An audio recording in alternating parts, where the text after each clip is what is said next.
Olá, tudo bem? Aqui é Christian Stefan Simons, advogado especializado em crimes tributários, crimes financeiros. Tudo bem?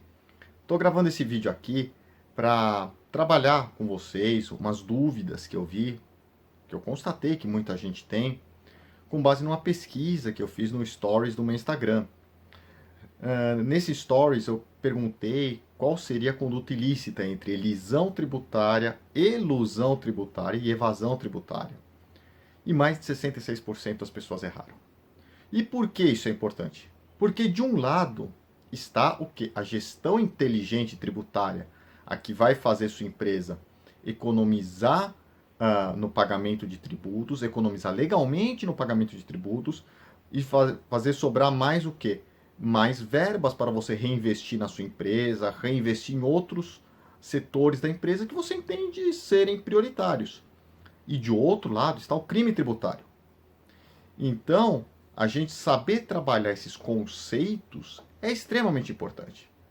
Então, vamos lá.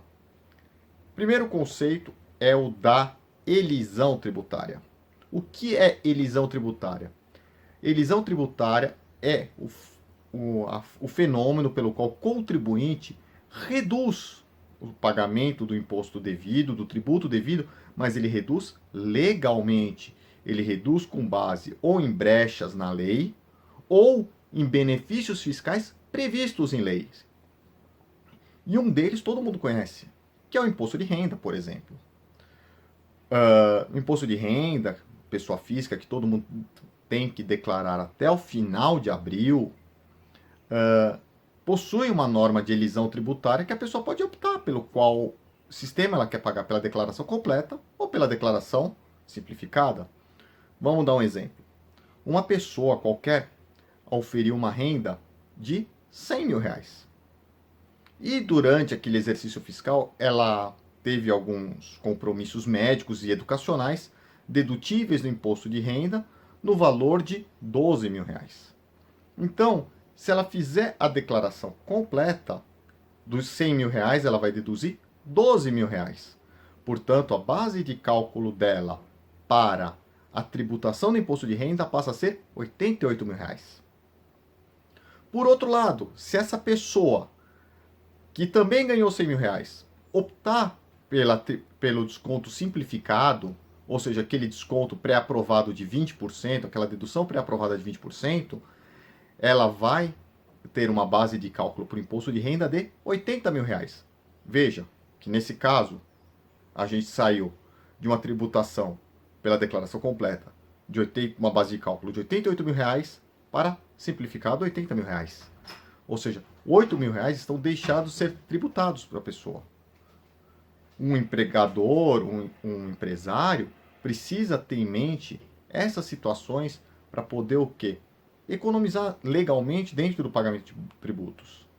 Outra situação que foi prevista pela Lei Complementar 116 de 2003, o ISS. O ISS, onde ele deve ser recolhido? Ele deve ser recolhido no município do estabelecimento prestador de serviço. E por que isso é importante?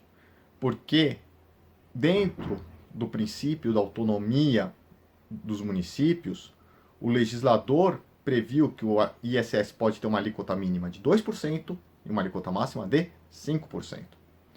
Então vamos pensar o seguinte, que uma determinada pessoa tem uma empresa e ela atua em duas cidades. Ela atua numa cidade A, cujo ISS é de 5%. E atua numa cidade B, cujo ISS é 2%. Onde é mais adequado ela pôr a sede dela? Logicamente, no ISS de 2%. Ela vai economizar quase, tem uma diferença de 3%. Imagina a economia disso no final de um mês, no final de um ano. Por outro lado, existe a figura da elusão fiscal. Elusão fiscal nada mais é do que a atividade do contribuinte de utilizar-se de negócios jurídicos previstos em lei, negócios jurídicos legais, com a única finalidade de não pagar tributos. Na verdade, o que o contribuinte faz? Ele desvirtua o propósito existencial, o propósito negocial daquela norma para benefício próprio.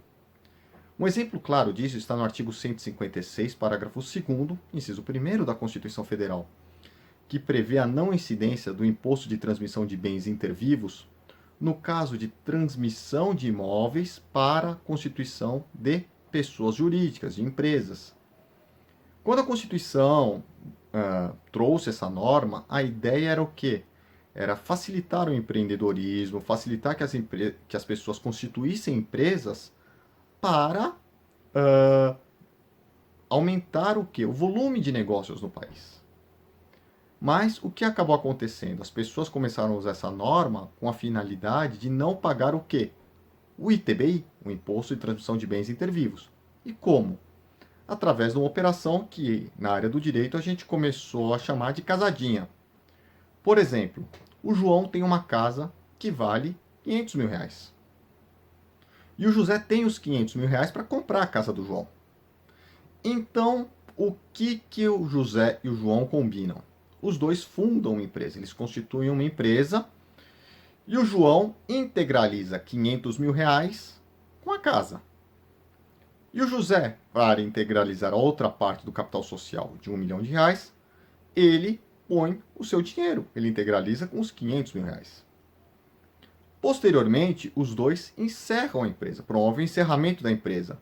Só que o João recebe os R$ 500 mil que ele integralizou em dinheiro e o José recebe a casa como a sua parte no capital social. O que aconteceu aqui?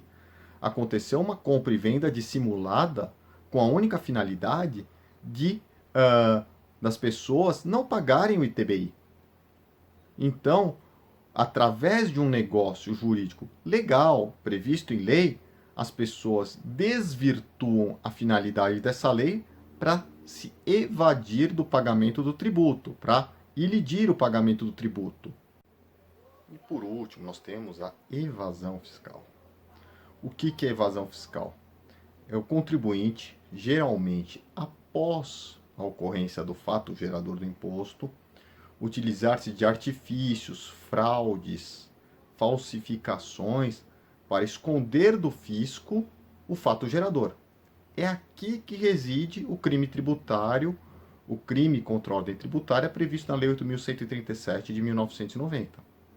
Aqui o contribuinte, após a ocorrência do fato gerador, se utiliza de expedientes fraudulentos, de expedientes de falsificação, de ardis, para enganar o fisco, para reduzir ou suprimir o tributo que ele deva pagar. Por exemplo, o contribuinte deixa de o quê? Emitir a nota fiscal numa compra e venda de mercadoria. O contribuinte, ele emite a nota fiscal, só que ele subfatura a operação. Por exemplo, ele vendeu um produto de R$ 1.000 e coloca na nota que o produto foi vendido a R$ 200. Ou seja, ele está escondendo do fisco uma margem de tributação de R$ 800. Então, é aqui, na evasão fiscal, que reside a figura do crime tributário.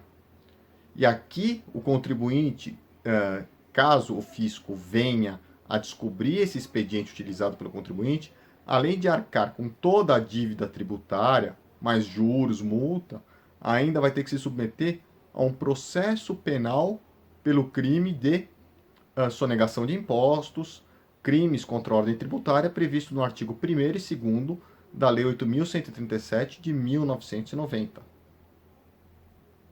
Então, aqui é a localidade que o contribuinte, que o empresário tem de evitar a qualquer custo. Não é aqui a seara adequada para o empresário, para qualquer pessoa transitar. Certo? Obrigado pela audiência de vocês, obrigado pelo comparecimento e até o próximo vídeo. Até mais, hein? Tchau, tchau!